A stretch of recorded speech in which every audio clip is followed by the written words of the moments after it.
Lastly, but not least, Andrew is here. You can come in, Andrew, if you want. Andrew is in the building. Andrew Callaghan, ladies and gentlemen. Returning guest, one of the most sought after guests of all time. What's up, chat? Andrew Callaghan in the building. We are going to be talking about a lot of stuff today, but specifically, he just has a new documentary that just came out on HBO. It's crazy. This guy's a documentarian. Yeah, it's pretty insane. It's going to be pretty insane when you win awards, actually. You think I'm going to? I think so, 100%. Yeah, it's crazy. I think you deserve it. Tripping. It's like HBO. It's really happening. Are people hitting you up already? Like you woke up and you came here. You're the first guy that I've actually talked to in person since the movie released on HBO Max. So, that's fucking sick. I hope people like it. I watched it this morning. I loved it. So, but then again, I'm a little biased. You know what I'm saying? Like I always used to tell you, like, the only thing I hate about your series that you do on YouTube is that, like, I wish it was longer. And then you did that. You did a fucking 1 hour and 30-minute long YouTube video. I think it's 92 minutes, dude. Yeah, it's perfect. Saving our country. Yeah. Will we watch it on stream? No, we will not be watching it on stream. HBO would clap my ass cheeks for that, I'm pretty sure. So we're not going to do that. You got to get super close to the microphone, or cool. I could just... close. It's all good. Hold on. We can watch, like, select scenes from it on, like... We could do that. The effects editor here. Do I sound, like, super quiet? Well, it's because the noise gate is on. I think that's probably what it is here. I just turned it off, so you'll be fine. Oh, sick. Anyway, watched the documentary earlier and it was great. Fuck yeah. Sick. Thanks for watching it, guys. I appreciate it. Yeah. Anyway, drop the documentary name, Andrew. This Place Rules. Yeah. That's what it's called. HBO Max, streaming now. I'll tell you one thing that I am critical of. Yes. Then this is more of an HBO thing, but, like, I couldn't remember what the name of it was when I was first looking for it, and I wrote in Channel 5 on the HBO app's, like, search bar, and it did not show up. It was supposed to be called America Shits Itself, but HBO's legal team was not going for that one. That's okay. Well, that's an L that they took there. I'll tell you that much. Okay. So it would have been wonderful if they called it America Shits Itself, but hey, you know, each their own. Yeah. I watched it last night. It was a 2022 highlight. So one thing that I didn't actually talk about on the podcast, by the way, Andrew was a returning guest on Fear and. He just, we just did our Fear and episode with the kid. Okay, here, I'll increase his gain a little bit more. Maybe you can hear him better. Here, talk. Just do a 1, 2, 3, 4. Do a 1, 2, 3, 4. How do I sound, guys? Okay, you sound great now. Cool. I think this should be. He's still really quiet. This is a delayed response. I think it's perfect. Yeah, for sure. Okay. Everyone's saying it's good. Yeah. Sick. So was Will there? Yes, Will actually surprisingly made it last second. I thought Will was not going to be on as a guest and it was going to be a one-on-one interview, but Will literally did make it. So, people are spoiling it in the fucking chat. The twist with the QAnon guy. It's all good, man. Okay. Oh, you're talking about Pedo Dave. Yeah, Pedo Dave. Yeah, dude, that was fucking wild. Is he cold? Take your jacket off, man. It is cold in here. I blast the AC in here pretty fucking hardcore today. No, but the Pedo Dave scene is definitely the hardest I've ever had to film. Yeah. Because he had a gun on his waist during that Chris Hansen moment that I pulled off. Now he's spoiling the fucking documentary and he's spoiling the podcast because we talked a lot about this. Well, I don't know what I'm supposed to not say because we just had some sick ass conversations. I know we had a lot of great combos earlier. Obviously, the podcast will be out on Monday. Fear and on the paywalled side, we dove a little bit deep into Andrew's Patreon and paywalled content that we watch behind our paywall at patreon.com/fearand. But if you want, fucking Will almost threw up during that piss scene. Yeah, it was incredible. We made Will eat a burrito while watching some of his uncensored content, and I think Will's a changed man. Yeah. Anyway, so we'll do that. Can you ask about a possible UK release? Wait. Yeah, so right now HBO is in the process of like selling the movie to different countries and different distributors. So it should be available in Europe and in Canada like within a few months, but it's going to be just US for most of the winter. The Pope died? The old one. Oh. Yeah, this is like boring. Yeah, whatever. I mean, he was old. The multiple self-sucking accidents changed him. Yeah. He is why Will's a changed man, is he? He did too much self-sucking. Anyway, I'm gonna blast off here, okay? We're gonna blast off real quick before we normally do it. No parasocialist update for you guys. No personal news update other than the fact that I watched James Cameron's Avatar: Way of the Water last night, and it was fucking it was excellent. I loved it. Really? Avatar? Are you a James Cameron head? No. Not really a James Cameron head, but I thought the first Avatar movie was all right. I loved the first Avatar movie because it made me want to be Na'vi so bad, and it also like made me want to fuck the aliens really bad. Yeah. That was definitely a thing I was thinking. This time I didn't want to fuck the aliens as much, but I still want and I didn't even want to be Na'vi that badly this time. Aren't to be they saying honest, that movie's like racist? Is that what they're saying? Some indigenous people have actually gotten mad at the movie's release again. I mean, it is what it is. I liked it. It was a fun movie. Any sort of movie that has tribal or indigenous indigenous cultural infusion is going to draw ire from indigenous populations who are, of course, victim to genocide and are in dire. They live in like dire material conditions. So, but it was an amalgamation of a bunch of different indigenous groups. It was great. I mean, it is a white savior. The first one was white savior. It was Pocahontas. The second one is not as much, I guess, like unless you personally recognize him as like being one with the Na'vi at that point. It's cool. It's fun. You'll like it. If you enjoy I've never wanted humans to get murdered more than it just makes you root for the aliens, against the humans. Pretty fucking hardcore. Anyway. I just found out about the HBO show and the dude shows up here, Lamont. That's how it works, baby. Damn, that's crazy. Yeah. A HasanAbi head who's unaware of my body of work. I know. It happens though, dude. This is like I thought our communities were pretty crossed over, but I guess they are. But there's always new people coming in here, bro. There's people in here that fucking don't know that I'm like related to Jank. It's crazy, dude. We've been like hanging out for years, dude. Yeah. What is this exclusive clip from This Place Rules that I didn't watch? This is a more serious one, but it's a good clip. It's a clip that I did in Atlanta, shortly after my meeting with the Q family. Actually, because shortly before that, when I met the Spencer family or the Q family, there was a really fucked up officer-involved shooting in a Wendy's parking lot, and it was kind of happening at the same time. I want to show both of them actually because I do want to talk about this. This was one of the my favorite parts of the documentary in general because you nail so many fucking good concepts in the entirety of this thing. I highly recommend it. It's like I've always looked at our content as like companion pieces, you know what I mean? Like where I think that you're doing something brilliant, you're out there, and you're directly talking to these people, getting a better assessment of what's going on the ground. And, a lot of people in here in this community specifically, obviously, kind of saw 2020 through that lens of what? That's funny. Okay. That's good. Okay. That's the blast off meme we're going to be using. Okay. You don't have a Twitter, right? Well, before we get into this, hold on. No let me Twitter. just blast off real quick. No Twitter, no crypto. I mean, yeah, I'm on the no crypto train as well, but definitely use Twitter a lot. I'm excited to give some context for the Q family and how I met them too, because there's a lot of stuff you can't see in the documentary. I want to explain. Okay. Also, it's already top of the hour, but obviously we're not going to do the ad break here because I just started. But I don't know what part of the planet is now in the new year. I wonder. So let us know in the chat if you're experiencing New Year's. If you're experiencing New Year's right now, let us know. This was a fire meme. Yeah, it's good. Eastern EU. Okay. Blast off. This is what I do normally. So every broadcast when I first start, I'll do the intro music and stuff like that, and then after that I'll talk about my personal news about what's going on, what I watched, all this shit. Yeah, it's cool to see it all happening. And then after that, 30 minutes in usually I'll post a tweet like this, and I call it the blast off tweet.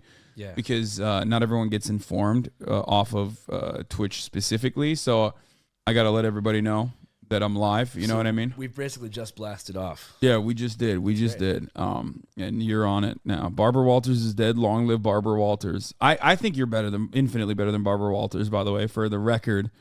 I actually don't know who she is, so thank you. She's like a famous journalist interviewer that recently died. I think died last night. So The everyone same night is. of the This Place Rules release? Yeah, exactly. Could be connected. That's crazy, man. Yeah, that's what it is. It you know, like the Princess Diana reincarnation memes. Have you ever seen those? No, I haven't. Oh, dude, they're so sick. People say like BTS. I think Jimin. Did they say Jimin is Princess Diana reincarnated or whatever? Jungkook. Can I hit this coffee real quick? Yeah, go ahead. Thanks, dude. Dude, I have also an insane amount of cold brew if you want. In the Oh, that would be fridge. fucking good, but we just blasted off, so I think we have to give him something. No. Don't worry about it. Go grab whatever you you have want. cold brew already in individual bottles, or you have Yeah, a bottle here, with cups? take this. I have a bottle. This is enough cold brew for me. This No. is like a shot and a half In espresso. single. No, in single. Single form. servings. Yeah. Pre-packaged. Yes. That sounds Go fantastic. check out the fridge, but you I'll you be can back have this shortly. one too. No, it's all good. I'll get it. Anyway, what the fuck? Linus is kind of based. What do you mean? Wait, what is this? What is it? Where's the, No, you're not supposed to look at for that. the potato Oh, that is sick. famine? You're gonna put that in the Brits PC? No, that doesn't. No one talks about that, Linus. That's awesome. That is awesome. You love to see that. Why is he so surprised you have the cold brew? Yeah. I don't know. He just. Yeah, bro, I have everything. Yeah. I have the most stocked up ass fridge on the planet. Do you have a bottle opener or a lighter? No, that is a twist off. They're all twist offs. Fuck yeah, American made. Hell yeah. We're about to be powered up for this goddamn Twitch stream. Shout out to Stumptown. Shout out to Hasan. Yeah. HBO Max. Patreon. This is a PC cool with tea. Okay. Anyway, all right. We were blasting off. You wanna watch some clips from the documentary? Yeah, we're gonna do that in a second. So yeah, no, hold on. Let me just fucking do it again. She famously did 2020. We'll talk about Barbara Walters in a second. Actually, I think this would I'd be. love to know some more. I mean, she's like good and bad. You know what I mean? She has Totally. like really good interviews. Like she's known as like a contentious interviewer who like gets in your fucking face and will like, especially when talking to people in positions of power. That is like seen as a valuable quality, obviously, something that you rarely ever see with like modern day journalists because they're more interested in access journalism. Right. However, she also kind of did that against like, you know, victims of like Hollywood predation and shit like that too. It's She like was grilling weird. them, being like, "Are you fucking?" Yeah, lying?" yeah. That's kind of whack. Yeah. Anyway, she famously asked the hard questions, but like also was kind of mean to people. Sounds like not really my style. I kind of ask the light questions. Yeah. Allow people to reveal themselves. Sounds like Barbara Walters is on the opposite end of the journalistic spectrum in terms of questioning style. Yeah, but you know, there is a space for that, especially when you like, Fuck yeah, dude. especially when you are talking to like billionaires and shit. Like she literally would just, you know, rip into people like. I just saw someone in the chat say Barbara Walters could never do the Yeet interview, That's true. as if that is the highest standard of journalistic integrity. It 100% is. What are you talking about? Your Yeet interview is the highest standard. Yeah, he's a fascinating character, huh? Yeah. Barbara Walters would never get the Yeet inside scoop. He would never be able to get Yeet to like also FaceTime fans. She would never get Rolling Loud VIP press passes, dude. That's true. Exactly. She would not be able to talk to the perked up shouties. Okay. Perked up shots. Her interview with Mother. Okay, we'll do Barbara Walters in a second. Okay, we're here for a different purpose. Okay, we're gonna talk about before I introduce Andrew to Barbara Walters. Okay, and all the things that she did and the fucked up shit that she did as well. We are going to talk about Channel 5's very own, okay, friend of the show, Andrew Callaghan, and his new HBO documentary that just came out. Okay. Here, we'll just start off with a trailer, actually. Yeah, for sure. Let's just show the trailer. It's called This Place Rules. 98% of the media have a leftist agenda. Oh my God, she was fucking insane. Spoiler: she's a rapper, Yeah. and people say that I have a sixth sense for finding rappers, but she actually found me and started rapping. But she said she learned to rap because she was a substitute teacher in the hood. Yeah. And that's how she was able to connect with her students, which to me is so fucking funny. It's such a white person thing to say, to be like, that's the only way I could talk to these black kids. Like, it's like they're like a different fucking breed or something. Yeah. You psycho. Anyway, Andrew, is Jonah Hill pretty cool? We're gonna talk about all that. Stop asking questions. No more fielding questions to Andrew for now. Animal, human clones. This is the best part. There's so many good parts. Yeah, I I don't think know. Individually, it's like top 3. God, the fucking. I think the I want to start a conversation at the end Kanye. of the If you film- need anything, Yeah. you get it. So yeah, This Place Rules is out on HBO. And I watched it earlier this morning, and it was fucking awesome. Okay, one thing I will say is I actually hate when I see like callbacks to 2020. When I see it on like movies, like oh, it's the pandemic. Like Glass Onion, which just came out on Netflix. It's the second part of like the murder mystery to Knives Out, starring Daniel Craig. Had a lot of those components in it. Like they were all like wearing masks and stuff, and it like made me cringe. This, on the other hand, did not make me cringe. It showed the mania of 2020 perfectly. Yeah. I would say. Well, thank you. I tried to make it retrospective in a way that was like examining it from now, as opposed to trying to recreate like fervor and panic of that period of time. Yeah. Also, it's not really about January 6th specifically. It's about like the lead up and the undercurrents of that time that are still very much present and active today. So we tried to do as much as we could to like make it relevant. But at the same time, I would have preferred the movie came out, to be honest, like, a year and a half, 2 years ago. But making a long feature like this with an actual production company, and it takes a long time. It's definitely it was a change, but I'm excited about it. Yeah. It was also not dehumanizing to the people you were interviewing, although it's still entertaining and funny. Yeah. Thank you, man. That is something that we talked about on the podcast as well. This is like Andrew's forte is just yeah. Did you see the scene with my little cousin, my 8-year-old cousin? Yeah. That was my favorite part. I love your uncle being like, don't do any of that fucking weird shit. That's a real voice message from Yeah. my Uncle Jeff. Which like, is so "Please funny. He's do like, not take "Don't- my son to a Q rally. Yeah, don't do any of that fucking weird shit. No furries, nothing." That was great. Yeah. I'm glad you liked it, man. Yeah, it's not available in Europe yet, but HBO's working on it apparently. Yeah, eventually. Yeah. I think their idea is like once it gets super popular in America, they're gonna try to sell it to European and Canadian distributors. Yeah. But You are the OG. Let them cook. Let him cook. Yes. You're the let him cook man. So, Andrew Doc is available in Canada already on Crave, our bootleg HBO. Okay, good to know. Anyway, it is wild to see your career. As Cool Bivens points out, it's insane to see how far you've come since I found Quarter Confessions. You deserve all the praise, man. Congrats, for real. Thanks. It is wild. Only a couple years ago you were doing that. I made my first video in the December of 2018. So We started. That's like pretty much when I started doing Twitch. it's been about 4 years. Yeah, that's crazy. Yeah, that's crazy.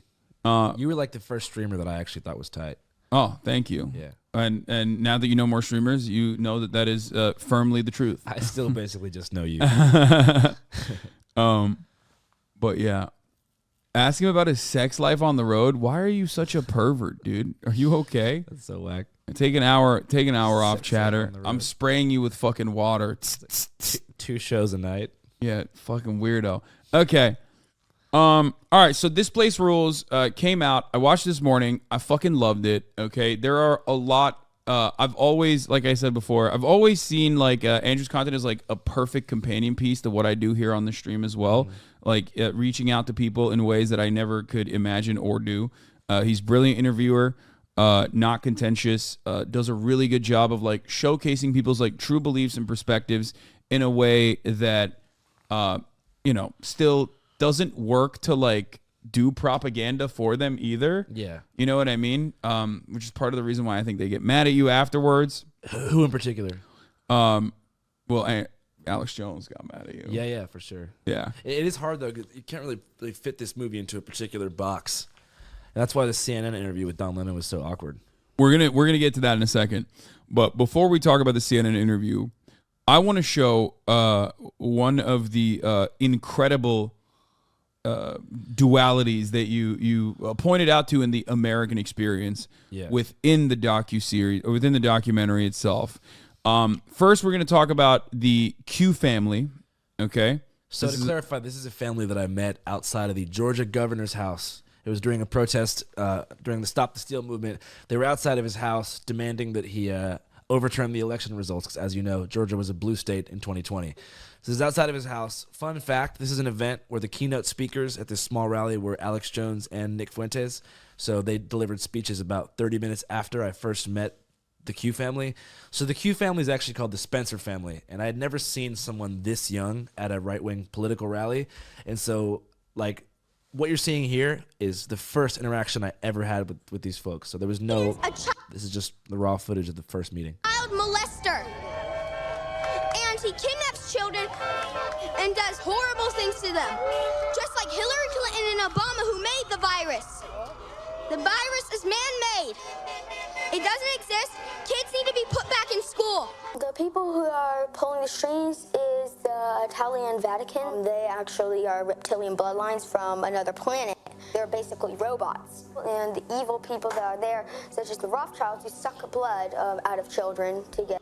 I mean, yeah, this is like, he's entirely too young to be this, like, mentally ill, but he got it from his dad. I think he's just consumed in like the science fiction sounding mythology of it all. Because, you know, kids have big imaginations, so this is like a pretty compelling way to connect with your dad, too.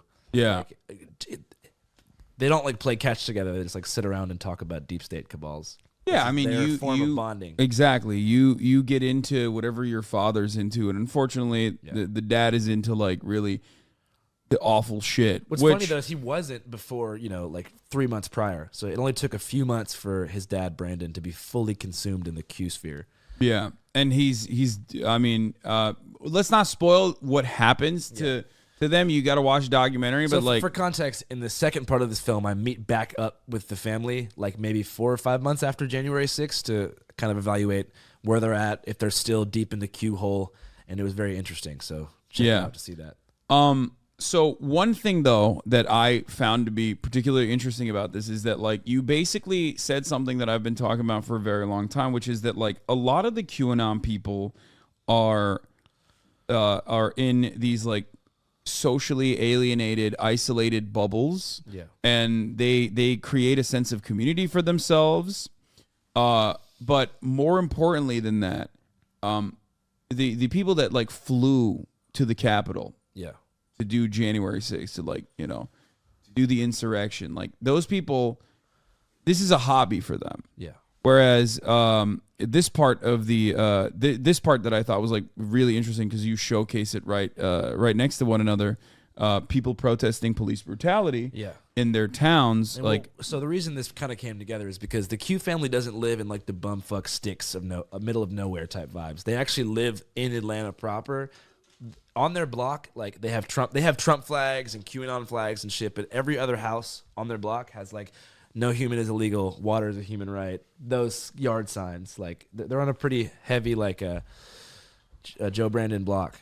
Yeah. And so they're pretty much a half a mile away from like most of the projects that are in South Atlanta. And so right before I met them, there was this officer involved deadly shooting of Rashard Brooks. And so I kind of just abandoned like my Stop the Steal beat for about 3 or 4 days and just kind of dived into this world. So let's take a look. Everybody tired of everything. We tired of sitting in the house. We tired of getting fed lies, bullshit. Yeah, for a lot of people living in these conditions, like it doesn't matter if Joe Brandon is a president or Donald Trump is a president. Right. They're poor, so it like nobody gives a fuck. Nobody gives a fuck about their living conditions at all. And I think for me, this scene had to be in the documentary.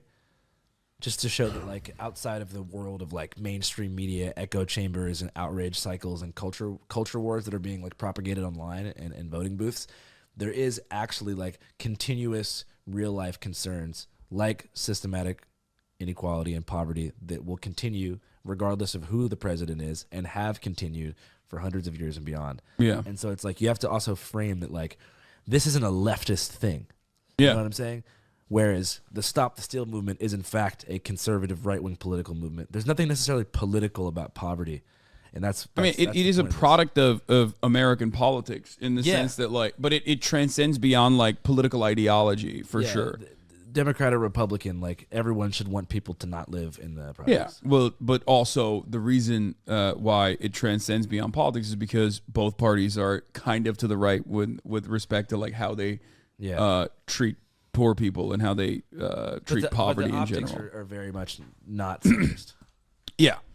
But this was really good because it truly kind of trivializes like what the other side is doing or what like even liberals and Republicans are doing in general. Like it really shows that like these people are just trying to fucking survive. Whereas on the other hand, you have motherfuckers with disposable income and a lot of like free time on their hands, running around like creating new narratives about like pedophile cabals and these fun little breadcrumbs that they're fucking following. And they truly believed that America would collapse if Joe Biden became president. They actually thought that was going to be the end of freedom and democracy. All guns were going to be taken away. Their lives would just become shitty. When in reality, their lives didn't really change that much. Yeah, at all. As a matter of fact, like not even remotely. Maybe like the ones that sell Trump T-shirts, those guys like can't sell as many. So. That was the maximum material harm that happened to them in general. Yeah, and I'm not trivializing. I'm not going to trivialize like it is a problem that the Q rabbit hole and the conspiracy ideology consumed millions of Americans in a 4-month period. That's a real issue. But I don't think that Stop the Steal was a real issue. But the fact that it was happening is a problem. You get what I'm saying? Yeah. So like it's no, I understand. I'm just saying that like, look. That's why it's the MLK take of, you know, for those accustomed to a lifetime of privilege, equality feels like oppression. But like for a lot of these people that are definitely like middle class, firmly in the middle class, or even like in the lower middle class, right? They still are living in excellent conditions in comparison to what you would consider like developing nation conditions that a lot of people in this country are subjected to, especially in the South. Like poor black neighborhoods are in dire situations, or right? Right here in LA too. Yeah, even here in LA.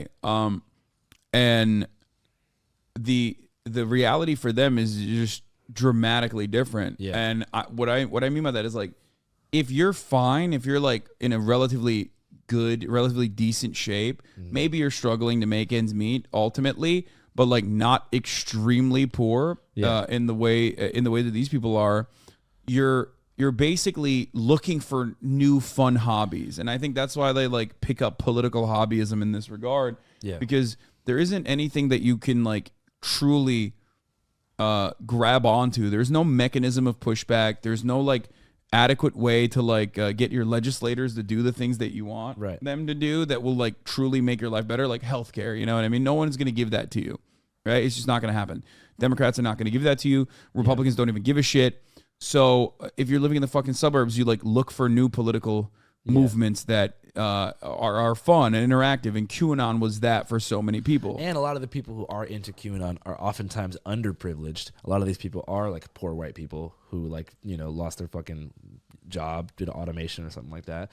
And then they get this conspiracy framework to latch onto, and then they end up spending their last dollars on going to like Michael Flynn conferences and shit like that. Yeah, so it's really fucked up. It's crazy, but you know, it's all fucked up. It's all bad. Yeah. The person who can make the word about it, God. It's to me. Hell yeah. Some people are tapped out of the political battle because they feel. I mean, both of these people, in my opinion, are not engaging in the real political battle, and both of them are not engaging in the real political battle because they recognize their. Maybe they don't directly recognize their powerlessness, like because the dudes in the projects, they recognize their powerlessness. Yeah, they recognize that the system is just like completely fucked and against them. Whereas I feel like the Spencer family also kind of internalizes that powerlessness, but they have no like real vector of anger to direct it towards. So that's why Trump was so successful. Like he basically turned your anger that you feel at all times at any given point into frustration of the elites that are liberal, that have designed society in this way to fuck you over and fuck you over in ways like by allowing gay people to cohabitate it's spaces. All just the same shit as like programming fear into a large group of people. Yeah. Knowing what their insecurities are, capitalizing on them, turning them into the Spencer family for their own gain. And liberals certainly play a role in this as well. And outlets that are otherwise liberal also play a role in this as well, I think. Mainstream media outlets, like, they're pretty much all centrists, center-right, I would say. And they create the same outrage machine, which is just, like I said, based upon selling ads and maintaining 24-hour news cycles full of what I wanted to say on CNN, which I couldn't say because it was 6 o'clock in the morning. And I had no idea I was going to even be asked about Enrique Tarrio. There's a big problem, I think, with like punditry and mainstream media. And, if you turn on the TV anywhere in the country to cable news, as opposed to actual in-the-field reporting, it's basically just talking heads and pundits digesting things for you, telling you how to feel, and then bickering amongst each other because it's kind of entertaining reality TV.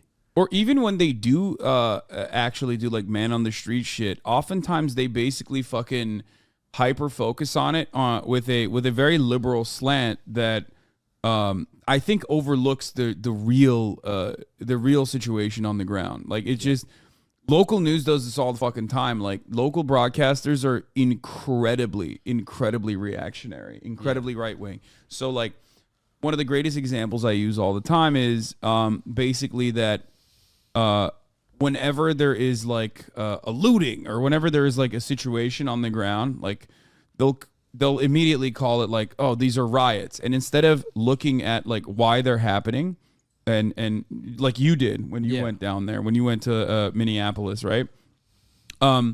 Instead of trying to understand why people are angry, they go to the business owners. Yeah. And they hear their perspective. It's like, why the fuck do I give a shit about the business owner's point of view? You know what I mean? Like, who cares? But also it's like CNN does, mainstream media does the same shit, where they're like, these are mostly peaceful protests. Whereas protests don't have to be peaceful. You know what I'm saying? Yeah. But you see what I'm saying when I say that it's also center right, because they're obsessed with pushing one narrative versus the other. Whereas like a protest can be violent and involve property destruction and still be valid. But there's no mix allowed because it's either this is a pointless riot that is taking place so people can get just free shoes and shit, or like there's no riot happening. Yeah. And it's just such a strange thing, bro. So let's does anyone have the link, the uninterrupted, like unedited link of Andrew having a conversation with Don Lemon? Because I want to watch this again. Andrew on CNN. Let's see if I can find it. Oh, I think someone found it. Here it is. So joining us now is the director, producer, and stars in this documentary called This Place Rules, which debuts on HBO December 30th, Andrew Callaghan. Andrew, I mean, this is a lot. This is a deep dive into this documentary, and there's so much to talk about. I don't believe they had seen the documentary. Yeah, did you send them? No, I mean, I just based upon the question. So bear in mind, this is 7 o'clock in the morning, right? I'm being told they're gonna ask me about me, my life, and the movie. How does it feel to have a movie? What's your name? What can we expect to see? I want you to listen to the first question they ask me here. Here, let's watch about it. Here when it comes to who you spend time with, what you saw. But, when it comes to what's happening today, Enrique Tarrio, he was not at the Capitol on the 6th, but he still played a role in this, and he's facing some of the most serious charges that are stemming from that day. What did you see from him as you were shooting this? Yeah, I just talked to him in the lead up to the... The first question they say is, what can you tell us about the mental state of Enrique Tarrio leading up to the Capitol riot? So the reason why they did that is because they don't give a fuck about the documentary. Or they don't give a fuck about your personal experiences or even like the contents of the documentary. They want to cut this as like something about Enrique Tarrio. Instead, they were just like, they're hyper focusing on that aspect, even though like that aspect is not, all that unique or interesting in comparison to like the overarching message that you had in there. Yeah, and they have a narrative, but that's like what they want is to run like an Enrique Tarrio news cycle to get their viewers all pissed off about January 6th every single day and make it seem like it's 9/11 and it like make their viewership never forget about the 6th like it was the worst day of history. Yeah. And the weird thing is like, dude, it was 9/11 for liberals. Kamala Harris actually said that. You've seen that speech, right? Yeah. Well, it was in the documentary too. Yeah. But yes, of course. These are moments that we can never forget. The January 6th Capitol riot. Just hung out with him a little bit in D.C. and Miami and elsewhere. And what did you learn about him? He sells T-shirts.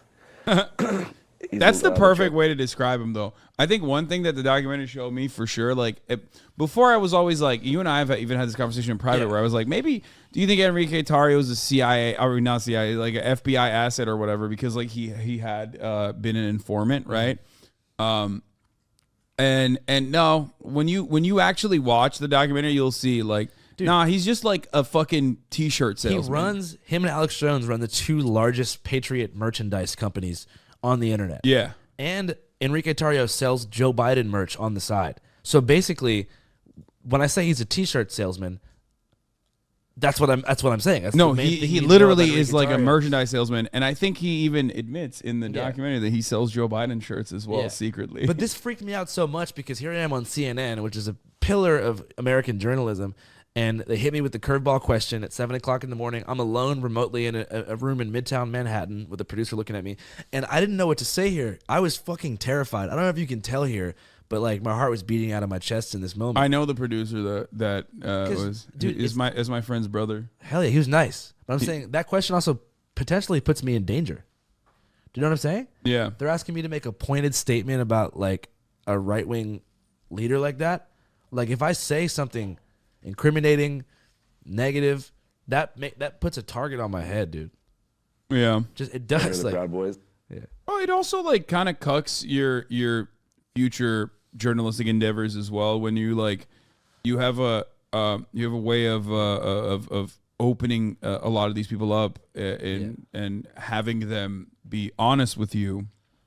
Yeah. That you probably wouldn't want to compromise either. I plan to cover these events in the future. I plan to do more stuff on the right, on the left, and all types of subcultures and fringes and whatever.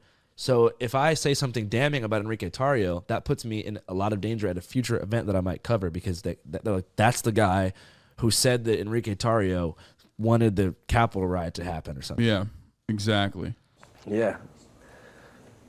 Yeah. So no details about his involvement, his state of mind, or anything? I mean, I don't think the movie's not just about like the Capitol riot and all that. It's also about like media echo chambers. You know what I mean? And like the dangers of the 24-hour news cycle and how I think mainstream media like Fox and even CNN like competes for views by running go back to 3 seconds, listen to that pen click. CNN like competes for views by running. Who's doing that? Don Lemon is doing that? He's just pissed off. He's frustrated. No, I think the pen click is some kind of like signifier to the producers. Oh, you think so? Yeah. Like cut this guy off. Listen to it again if you want to hear it. Constant 24-hour news cycles based upon fear, division, outrage, and panic, probably to like sell ads. So it's not just about the Capitol riot. Yeah, I'm not exactly sure. First of all, I don't agree with what you're saying. But I'm not exactly sure of how that played into people going into the Capitol. I mean, no, but he's a pundit. Like, he's a pundit. The difference between me and like Don Lemon, though, is that like I openly tell you what my perspective is, right? Like where they are supposed to be the arbiter of truth and objective news analysis. Well, then it's reasonable that a pundit would understand a valid concern with the 24-hour news cycle. Yeah, and the fear machine it creates, right? But of course, he's that's his bread and butter. Yeah, but it's not like an offense. I wasn't like being a dick. I was just bringing up something that is addressed in the movie. Yeah. On January 6th, there's nothing fake about CNN. I didn't say. Oh, I'm not saying like fake news. I'm just saying ramping people up and increasing division. You see how he instantly went for the fake news thing? Yeah. Well, that's to vilify you to the audience because that's basically to pre-cancel the documentary.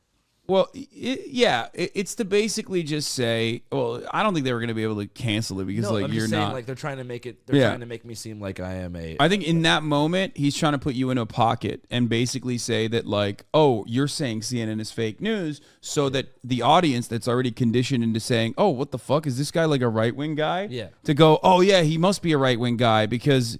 He's saying CNN is fake news, and I'm conditioned into knowing that that's like a right wing thing to say. During that period of time, just watching people kind of fall down the rabbit hole and be pushed into action and like, just falling down the conspiracy rabbit hole.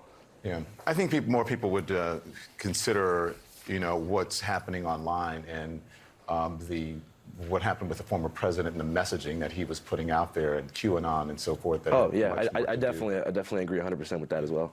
Yeah. So listen, and to be fair, I do think that so many I mean, look, CNN is not the same as Fox News, but CNN also plays a role in this for sure. Well, I'm saying online echo chambers are definitely more damaging and effective for propaganda than the mainstream media outrage. Yeah. But two things can be true at one time. Yeah, with this stuff. It's in your documentary, including a weightlifting scene with conspiracy theorist Alex Jones. Listen to how he's literally he's saying that you're friends with the people. Next thing he says, listen to the way he phrases it. It's a why question. Listen. Yeah, why did you humanize Alex Jones? Is the question. Yeah, for sure. He can bench press a lot, actually. Why would you put that in? Why'd you spend so much time with him, and why is he such a big part of this film? Well, I mean, I just think that you hear the way that question was asked for the documentary. Yeah, no, it was an accusatory question. No, it's clear. Like he hit you with the fake news thing, and now he's saying you're homies with Alex Jones. It's done in a way that is there's still an out for him to be well, I mean, I was just saying how does Alex Jones's role in January 6th work? But he's not just asking that. He's asking you, why are you hanging out with Alex Jones? Maybe they're just jealous, though. Have you considered that? I mean, maybe they want to hang out with Alex Jones. Unfortunately, Alex doesn't like me anymore. Yeah. It's because of the interview I did with him after the Sandy Hook trial. Yeah. There's that part where he's on hot mic. And he's asking his producer, do I sound good? Is this a good thing that I'm doing? He called me and was like, anyone who uses hot mic audio is no friend to me. Yeah, which it's not worse than the shit he says on camera. No, but I'm saying it was sort of the curtain being pulled back as it kind of shows that he's doing a crazy guy thing. Yeah. To get himself out of it. Yeah. God, one of the best parts is you guys working out together though. Yeah. Dude, I had a fun time filming that. Yeah. He is. He can lift. I was saying, dude, he's strong as fuck. He's got dad strength. You know what I mean? Where you're he's taut. He's Jank has a similar body where it's I've talked about this before, where you have a big belly, a big gut, but it's not flabby. It's you can prod it and you're oh shit, this is rock solid. Dude, I wish they would have fought so bad, dude. Oh god, I think Jank would have beat his ass. Really? 100. Dude, he used to be a fucking street bare knuckle brawler. That motherfucker, he has a lot of strength too. He could put up 225. Yeah, 2 plates with ease. He is very strong. Anyway, let's continue. There was just certain moments that were super surreal that just kind of happened, and I felt like we had to kind of leave the footage in. So the Alex Jones weightlifting, whiskey drinking scene would also be one of those moments that I couldn't leave out of the movie, for sure. One thing that also stood out was what you heard from people when it comes to conspiracy theories. I mean, there were parts where children were shouting. He looks so pissed. Why is he so mad? He's so mad. She's younger. I think she's more sympathetic to your. I mean, I've seen her on some panels where she's also the same neoliberal girl boss shit, doing that stuff. But she does, given her age, she's probably more familiar with her content and more sympathetic to the documentary in general, whereas Don is giving up. He's furious, dude, and it's not I called him out. I just talked about the network that he works at. Yeah, I mean, well, of course, but he is the face of the network. Yeah, but it's not him specifically. Yeah, he is not happy here with you. He could technically conspiracy get a different theories. Job. And I wondered, as you talked to these people, if you got the sense that they actually believed what they were saying, or what your takeaway was. Yeah, definitely. I think a lot of people, believe what they're saying. I just think that the echo chambers and the media, especially more fringe media that a lot of these people are consuming, is pretty all-encompassing, and especially the mythology of QAnon consumed a lot of people's lives during this period of time, and it kind of just became everything they wanted to fight for up until the Capitol riot. So that particular scene where I spoke with that family in Georgia, where it was that the structure and whole basis of their family was based upon Q and following that kind of lore, was definitely unsettling for sure. But yeah, it's interesting to see where it is now because I guess hard QAnon stuff has kind of dissipated in terms of dude, I sound like no such one posts on the Q boards stoned anymore. California guy.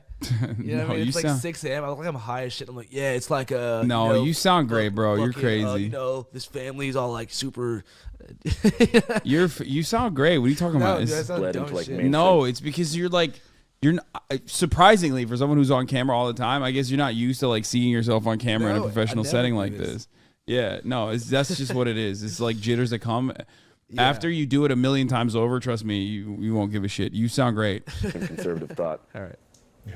I do think we should point out a lot of those conspiracies are not from legitimate media. That's from like social media and websites where those things are pushed in like dark corners of the internet. Oh yeah, but it's like people spend their whole time in these dark corners of the internet, so it feels very real to them, especially because I think the biggest problem is probably media literacy and like taking a lot of this information that's false as fact because of, you know, you're seeing it on Facebook, you're seeing it on Newsmax, you're seeing it on One American News Network, places like that. Yeah. Andrew Callaghan, thank you very much. Best of luck with this. This Place Rules debuts on HBO and streams on HBO Max. That's on December 30th. Yeah. Moving on now. Yeah, they couldn't get the Enrique Tarrio shit out of you, so he was like, "Oh fuck this guy." Should have just started crying, talking about how Enrique Tarrio is like. Should have been like, "Yeah, he's Enrique, a monster." Yeah, I mean, he definitely sucks, but like, like that's my personal assessment. I interviewed him like 2 years ago, man. Like, yeah, it was great overall, though. Like, I do hope that it pops off. I don't think did HBO do a lot of marketing around it. I feel like they haven't. No, not really. It's like kind of a sleeper, which I don't appreciate. I wish they like promoted it more. You know what I mean? Dude, it'll promote itself. If it's good and people like it, no promotion budget can bring it there. I think that, I don't know. A lot of people are talking about it. I hope. I don't know. Yeah, no, I mean, I loved it. We'll see. We'll see what happens. At the same time, too, I barely even care. I'm just like happy to make something on that big of a platform. Like, it's all good. Yeah. There have been a ton of ads. Wait, really? You've seen ads of the documentary? Nah, there's no ads. I haven't seen any ads on the documentary at all. But yeah, it was great. I mean, there's so many good fucking moments in it. One of the things I wanted to, let me see. I put some fucking notes down when I was like watching it too, which was so sick. The Trump blonde lady, like the rapping teacher was awesome. Because like at first I didn't notice that she was like a Trump supporter. So it like caught me by surprise at first. And she was going to say like, I thought she was going to be like a still kind of weird liberal. And then she like, when she turned around and was like, yeah, COVID is fake and all this shit. And I was like, oh my God, like Jesus Christ. One thing to mention that I also loved was the woman who was like, I'm apolitical and Trump is gonna get raped in prison. Oh yeah, that was crazy, dude. Yeah. Yeah, she definitely had the derangement syndrome or whatever. But that's what that is like. I feel like that's almost on the same vein as like the QAnon people. Obviously not to the same degree, of like mania, but like she is a byproduct of consuming too much CNN.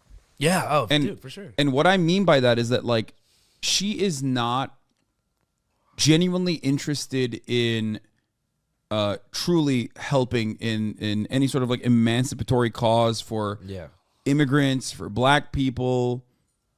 Andrew, don't hang out with this commie. It's funny.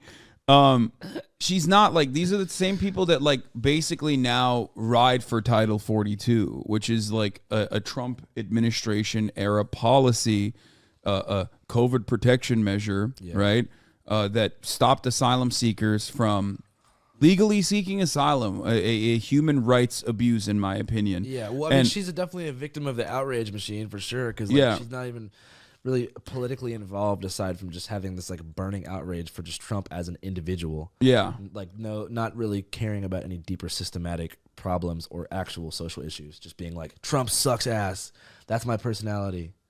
Yeah, exactly. And there were so many people were like that. Yeah, so many people were like that. The get back to brunch liberals, right? Like they're it's normal now. Things are back to normal. Like most liberals, dude. Yeah. Things are totally back to normal. Everyone is back to like, their regular order of business, and all of the problems that they were like screaming about, they persist. Yeah. Poverty, the structural violence of poverty still very much exists in the lives of all of those people. Police brutality, still a significant problem in black communities.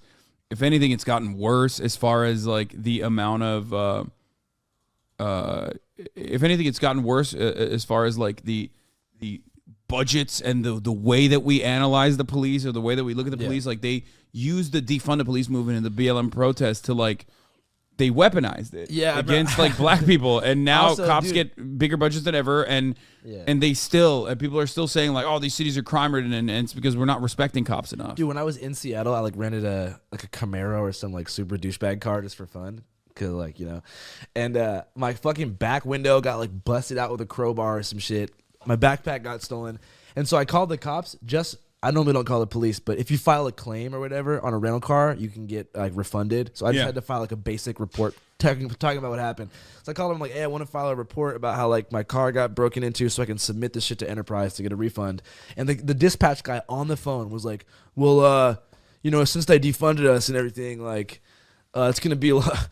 I'd be surprised if we get there in a couple hours. Like, you know, you're better off using the online portal, and it takes 4 to 6 weeks. I was like, I fucking know that you could help me right now. Yeah, I know that you just actually are purposely not doing your job to prove a point to your own city, the citizens of Seattle. And I've heard hella stories like that. Like, it's just like it's bullshit. It's fucking bullshit. Like, what do you mean defunded? Like, that's not a thing. Also, one of the other parts about this is like. Even before the defund the police movement, like propaganda, the counter propaganda existed, it's not like cops were fucking great at like claims like that anyway. They never did anything. Like anyone whose iPhone has ever been stolen way back in the day when you could just like directly figure out exactly what building the motherfuckers were in. Like I've had my shit stolen in basketball courts and stuff. You know what I mean? It happens. And I know where it is. I know where my fucking phone is. Right? Like, and I want to get it back, but I can't because, like, it's not like a cop is ever going to be like, yeah, let's go retrieve your possession. Yeah. It's just not going to happen. It's not a thing that ever happens. You're not getting your shit back. Cops will just tell you, yeah, GG's, you know, good luck. Good luck on your endeavor. Yeah, but to hear them actually pretend like they can't do their job anymore because of the defund the police movement is insane. Like, they still have a lot of fucking funding. Yeah. No, they never got defunded. That was a fucking complete lie, but it doesn't matter. Like in Portland, they actually have more funding now. Yeah. No, everywhere. Everywhere around the country, they got more funding than the year prior, and yet they complain and they're just somehow shittier at their jobs than they were already, and they were pretty fucking shitty at their jobs to begin with. So, you know, that's just how it is. But yeah, let's get to Barbara Walters. And but because I don't want to keep you here for super long. I mean, you've already been here for fucking hours doing the podcast and stuff. I'm not doing shit tonight. Like everyone makes a big deal out of New Year's. Yeah, it's kind of like a forced party night. You know, it's like you gotta be somewhere crazy. You have to stay up super fucking late, and you have to have a kiss. I'm like, bro, I'm good on all that. I'm just gonna go to my house. Yeah. I still don't have like any real plans right now. I just want to like be with friends, you know what I mean? So I want to be with like one or two friends. That's what I'm gonna try to figure out. I don't even have any real resolutions because something dope just happened. Yeah, well, this is the perfect time to come up with new resolutions, though. Yeah, what should we do, bro? Well, for me, mine is serving the top of the hour ad break right now. Here's the 3-minute ad break now. Better segues than every other year. That's what one of my New Year's resolutions, baby. The Prime Danky, thank you for the 5, get the subs. Olette86, thank you for the 5. Alpha Josie, thank you for the 5. Gift the subs. See, look, they're rating it. My movie? Look at the chat. No, they're not rating the movie. Oh. So what we do in the chat is I serve a 3-minute ad break at the top of every hour, and then a 1 minute in the middle of the hour, which that's a secret one though. But they rate the segue depending on like if they like it or not. Yeah. If it was like a good one that like caught them off guard, they give it a 10-10, you know? Cool. And then we have a bot in the chat that tracks it called Top of the Hour Bot that compiles all the fucking ratings. Compiles all the ratings and puts it together and gives you like a final rating for the ad segue. Anyway, that's just like really some silly lore from the community. Explaining it makes it sound insane. Yeah, well, serving it and then not fucking explaining it seems a little bit weirder if the entire chat is just like putting numbers out there. Happy New Year from Ireland. Happy New Year to Ireland. Okay? I should have done it anyway. Uh-oh. Oh yeah, this is a New Year's resolution for you, I think. You can do more of this stuff, right? Protest at Drag Queen Story Hour more? Yeah. Stop making my kids gay. We'll look at that in a second. Hold up one moment. My kids are straight. God of Fist, thank you for the 5 gifted. And King Ghidorah, thank you for the 5 gifted as well. Hasan 1010 Segway, thank you as well. Okay. All right. So, did you wish your Turkish fans a New Year? We missed it. Sorry. Thank you for reminding me. Happy New Year's. Mutlu yıllar for the Turks. What is the rating? I'm waiting for it. I can't see. Oh, 705 chatters rated the ad segue an average of 7.34 out of 10. Nice. Not bad. Hey. Not bad. Okay. All right. So let's start with Barbara Walters real quick. Okay. So Barbara Walters had like a really interesting background, really interesting career, I would say. She just passed away yesterday. She was a very contentious interviewer who I think is like a dying breed, especially in mainstream media, unfortunately. Was she epic? She had some good dunks. She had some good moments, but also some very bad ones. And I'm going to show you the good ones, and then I'm going to show you the bad ones. So this is Aisha Siddiqui, who posted about Barbara. I think this is very informative. She says, I don't care to lionize Barbara, but seeing this is a reminder that there aren't many journalists in the American mainstream who'd speak this way to someone this close to their face. Instead, we have self-aggrandizing and subject laundering access journalism of like Maggie Haberman, the Newsy lady and the like. Let's check it out. So here is a highlight from her career for sure. Well, the new book is entitled Surviving at the Top. There are many people who would say failing at the top. I hope the general public understands how inherently dishonest the press in this country is. As a member of the press, let me try to clear up some of the things which you say are untrue. You write in your book, my bankers and I worked out a terrific deal that allows me to come out stronger than ever. I see the deal as a great victory, and eventually the rest of the world will too. Being on the verge of bankruptcy, being bailed out by the banks, well, you don't have to say on the skating on thin ice and almost drowning, that's a businessman to be admired. Last save, thank you for the 5 gifted. Barbara, and you talk on the verge, and you listen to what people are saying. I talk to your bankers. Well, that's fine. And what do they say? I mean, depending on which banker you're talking to, Several. What do they say? I'm the only one people write about. I mean, they don't write about other people. You have a little more debt than most people, just something like $3 billion in debt. I also have a little more assets than most people. Okay. You have debts to pay back. Right. You have huge loans to pay back. You say the country is in a depression. What makes you think that you can pay back those loans? And further, what your bankers have told us is that the only way you even have a chance is by selling that property out there totally, the plaza. Well, I don't know what the bankers have said. The plaza is a very valuable property. Everybody told me, oh, you paid too much, you paid too much. Now they're all saying, what a great deal he made on the plaza. You yourself no, they're not. said that I get it. She definitely you has saw a your purpose. children maybe once a week. It's not really my style, but she's very clearly good at what she does, which is like calling. Yeah, she's very cutting.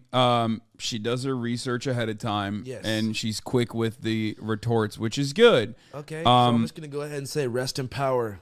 No. I'll show you some bad shit. You're that having she a used lot to of do as well, difficulties though. with your 12-year-old son, Donna. You haven't talked to him since May. Oh, that's Do you a low believe in blow. fidelity? No, not this. This one's fine. Yes, absolutely. She did. I don't care about her cutting in the Trump about like Don Jr.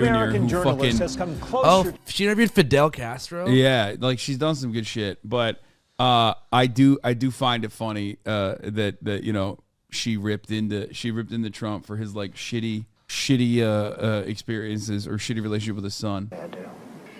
In the current issue of Vanity Fair, the author Marie Brenner says that you read from Hitler's collective speeches, My New Order, and that these are speeches that you seem to admire. What's your reaction? Do you have this book? A friend of mine sent me a book. A man who I think is Jewish, although I don't know. Although I don't know. So that was fine. Here's another good one. Like if she was good at being an asshole. Yeah. So if she was going up against fucking assholes, Sean Connery is like kind of bad man. Yeah. Loves beating women and stuff, right? Like was an Olympic wife beater, basically. Oh, he has like quotes about it. Being like, Yeah. That's like. Yeah. Years ago, you did an interview, which may come back to haunt you. You know what I'm going to say, right? No. Okay. You did an interview in which you said, not the I just want to point something out here. We don't have this anymore. Bald people? I feel like in Hollywood there was a point in time when you had like dudes who would just like openly rock this, you know what I mean? Now you got like Woody Harrelson, that's like one of the few, you know what I mean? Vin Diesel. No, but like And he you went have, full. No, he went full cut. I'm saying like there's a very specific type of fucking bald that just like kept the side and the back. You know what I mean? Which was such a weird look. I always thought it was a very weird look to just like keep the hair, the remainder hair on like the sides and the horseshoe. And I don't know. I feel like motherfuckers don't rock the horseshoe in like in these settings any longer. The cul-de-sac. Yeah, I like that. The worst thing to slap a woman now and then. As I remember, you said you don't do it with a clenched fist. It's better to do it with an open hand. Yeah, he gave like tips on how to beat your significant other, which is crazy. Remember that? Yeah. Yeah. And I didn't love that. I haven't changed my opinion. You haven't? No. Not at all. You think it's good to slap a woman? No, I don't think it's good. I think it's bad? I don't think it's that bad. I think that it depends entirely on the circumstances and if it merits it. Yeah. The circumstances. Well, if you have tried everything else, and women are pretty good at this, they can't leave it alone. They want to have the last word, and you give them the last word, but they're not happy with the last word. They want to say it again, and get into a really provocative situation. Then I think it's absolutely right. Like he didn't just say like circumstances need to be dealt with. He's just like, no, it's fucking sick. You should do it. The first top G. Yeah, he's the. I mean, back in the day, they don't make men like this anymore. You know what I Dudes who mean? beat their wife. Yeah. Yeah, dudes who openly fucking. Society's fucking changing. Yeah, they openly celebrate beating their wives. When they want Good to stop slap. talking. Yeah, absolutely. What if she gives you a good slap back? Well, then you get into another area. I mean, then maybe she's getting to like it, and then it becomes something else. I don't know. But